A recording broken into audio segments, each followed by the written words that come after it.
Hi, I'm Colin Hung with Healthcare IT Today, and I'm here with Jesse Burke from HealthWorks of Northern Virginia. Jesse, welcome back to the program. Oh, thanks again for having me, Colin. I still have those socks. I take a picture of it sometimes, you know.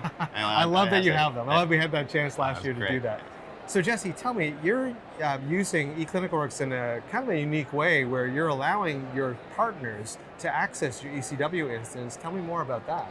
Yes, so Colin, as you recall, we are an FQHC, Federally Qualified Health Center, and the budget, it's always tight, staffing-wise, and getting a grant to get somebody is very difficult sometimes. So having a kind of skimmy down IT staff is really the thing to do. But with the web-based version, what we have is I'm allowed to give them partners access to it by just giving a URL, a simple instructions, how to download the Google Authenticator, and items like that. And I can just give it to them, and then they're able to access it anywhere, just as long as they have access to basically Microsoft Edge or Google Chrome, and they can get into it, and they see what they need to do. And before this, how did you give access to your partners before? Was it a much more complicated process? Oh, much more. So it had to maintain a VPN access. So okay. For those people that are not even our employees sometimes, because they don't have any kind of responsibility to us to say, hey, this employee is gone. So there's open accounts, these open, VPNs, open VPN accounts that they have to go in and do all that, and just maintaining that and giving them that password, because then they'll change it. That was just a nightmare in general.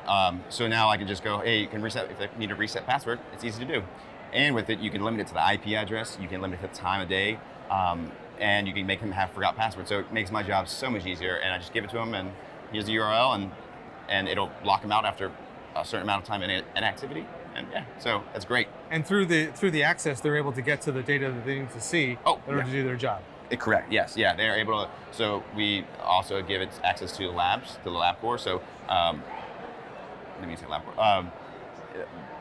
So they can see their schedule that's coming in, because we have a lab on site, and we have pharmacy on site. So they're actually getting access to it too, because they can see what the providers really meant sometimes by saying something. Because sometimes they'll send some weird things like, what, you mean that? Right. But they can look into it and look into the chart, and I can limit their access to that with all the security settings and everything. So wonderful.